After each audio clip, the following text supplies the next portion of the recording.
আমার বিয়ের জন্য আমার মা পাত্রী খোঁজ করছিল।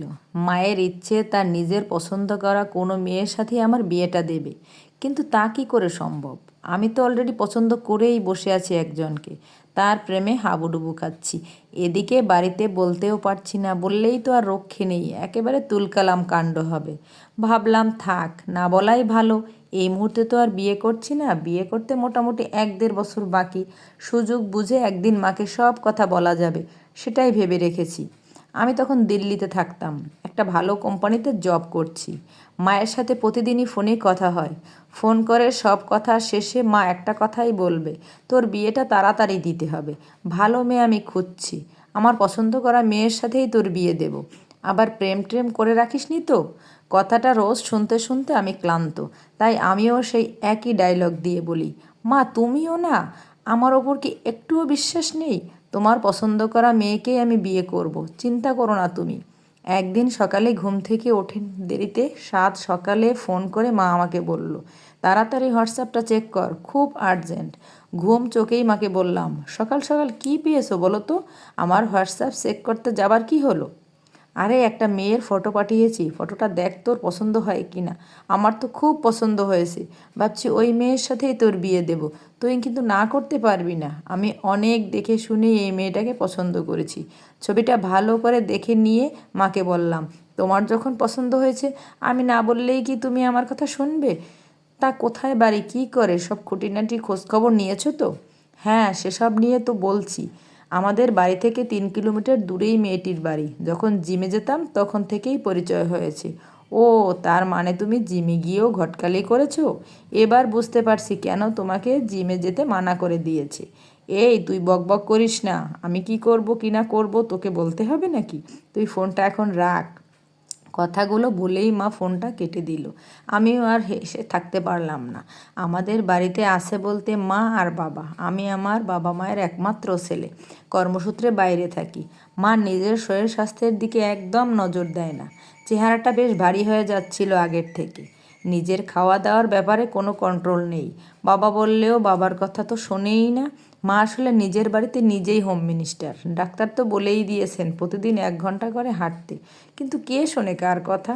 বাবা একদিন ফোন করে বলল, আরে তোর মা তো কোনো কথাই শুনছে না, খাওয়া দাওয়ার কোনো কোনো বাদ বিচার নেই, নিজের পছন্দ মতো রান্না করছে, নিজেও খাচ্ছে আর আমাকেও দিচ্ছে। বলতে গেলেই বলে, খাও তো কিচ্ছু হবে না। এই বয়সে এসব করলে হয়, তাই না? বেশি বললেই ঝামেলা, তুই একটু বুঝিয়ে বল তো। বাবাকে বললাম, বেশ ঠিক আছে, আমি মাকে বুঝিয়ে বলছি। খাওয়া দাওয়ার ব্যাপারে কন্ট্রোল করার কথা মাকে বলতে গেলে আমাকে দুটো কথা শুনিয়ে দেবে। তো আমি প্ল্যান করে মাকে বললাম, তুমি জিমে ভর্তি হয়ে যাও, কারণ তুমি তো হাঁটাহাঁটি করবেই না, তবু জিমে ভর্তি হলে শরীরচর্চাটাও হবে আর তুমি নিজেও ভালো থাকবে। আমার কথা মতো মা জিমে ভর্তি হয়েছিল। ওখানে গিয়ে মা কাজের থেকে অকাজ শুরু করলো বেশি। মাস দেড়েক পর জিম সেন্টার থেকে জিমের সেন্টার ছেলেটি আমাকে ফোন করে জানালো, দাদা কাকিমার এই জিম টিম করে শরীরচর্চার বদলে অন্য চর্চাই বেশি হচ্ছে। অন্য চর্চা বলতে? আরে দাদা, কথাটা খারাপভাবে নিও না, কাকিমা এমনিতেই ভালো মানুষ, তাই কাকিমার সাথে সবার বন্ধুত্ব হয়ে গেছে। প্রতিদিন জিম সেন্টারে ঢোকার আগে একটা সিঙ্গারার দোকান থেকে গরম সিঙ্গারা কিনে নিজেও খায়, আরও যেসব মেয়েরা আসে তাদেরও খাওয়ায়। কাকিমাই সব থেকে সিনিয়র, তাই সবাই কাকিমা বলেই ডাকে। তারপর একসঙ্গে বসে গোলটেবিল বৈঠকের মতো করে গল্প জমায়। 2 ঘন্টা গল্প টল্প করে তারপর বাড়ি ফেরে। এইভাবে জিমে এসে কোনো দিন মোচার ঘন্ট, ভেজিটেবলের চাপ, সিঙ্গারা, একদিন দেখি মুড়ি মাখা নিয়ে বানিয়েছে। বেশ ভালো রকম খাওয়া দাওয়া চালিয়ে যাচ্ছে। তুমিই বলো, কাকিমার বয়স বাড়ছে, এই বয়সে এসব করলে তো হবে না। এইসব দেখে আমি কিন্তু কাকিমাকে বলে দিয়েছি, কাকিমা আপনার দুবেলা হাঁটাহাঁটি করাটাই ভালো হবে, জিমে এসে আপনার লাভ কিছু হবে না। সত্যিই তো, জিমে গিয়ে শরীরচর্চা না করে ওই সব করে, তাহলে তো জিম আসতে মানা করবেই। মা জিমে যাওয়া বন্ধ করে দিল, তবে যে ভালো কাজটা করে এসেছে, ছেলের বিয়ের জন্য পাত্রী পছন্দ করে ফেলেছে। যাই হোক, মাস 6 পর বাড়ি এলাম। মা সঙ্গে করে নিয়ে গেল পাত্রীর বাড়িতে, বলল শুভ কাজে দেরি করবা না।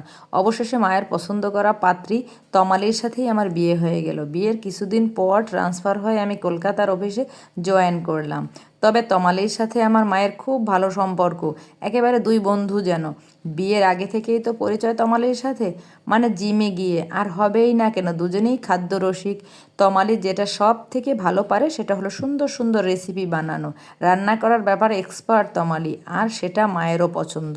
রবিবারের একটা ছুটির দিনে লাঞ্চ করতে বসেছি, বেশ মনের সুখে খেয়ে যাচ্ছি। মাকে বললাম, মুড়িঘণ্টটা বেশ দারুণ হয়েছে তো, আর একটু হবে নাকি?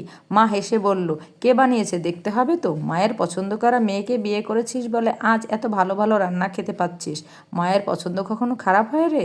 তমালের মুখের দিকে তাকিয়ে আস্তে করে বললাম, না না, খারাপ কখনো হয়? তুমি ডালে ডালে চললেও আমি যে পাতায় পাতায় চলি। কথাটা বুঝতে না পেরে মা জিজ্ঞেস করলো, কিছু বললি? না না, মুড়িঘণ্টটা ফাটাফাটি হয়েছে। তোমার বৌমা রেঁধেছে বলে কথা। তমালি হেসে ফেলে কথাটা শুনে। তমালি বুঝতে পেরেছে আমি কি বোঝাতে চেয়েছি। তমালি মায়ের পছন্দ করা পাত্রী শুধু নয়, সে যে আমার পছন্দ করার পাত্রী, মানে আমার প্রেমিকা। গল্পটা তাহলে বলাই যাক। প্রেম করেছি এটা জানতে পারলে মা তখন ঝামেলা বাঁধাতো, তাই ফোন দিয়ে আটলাম। আমি প্ল্যান করে মাকে জিমে পাঠাই, তার আগে তমালিকে জিমে ভর্তি করে দেই। আমার কথা মতো তমালিও ভাব জমিয়ে ফেলে মায়ের সাথে। আমি শুধু তমালিকে বলে দিয়েছিলাম মা সিঙ্গারা খেতে ভালোবাসে, প্রথম দিনেই গরম গরম সিঙ্গারা খাইয়ে দিও, ব্যাস। তারপর আমাকে আর সামলাতে হয়নি, তমালি বাকিটা সামলিয়েছে। তার মানে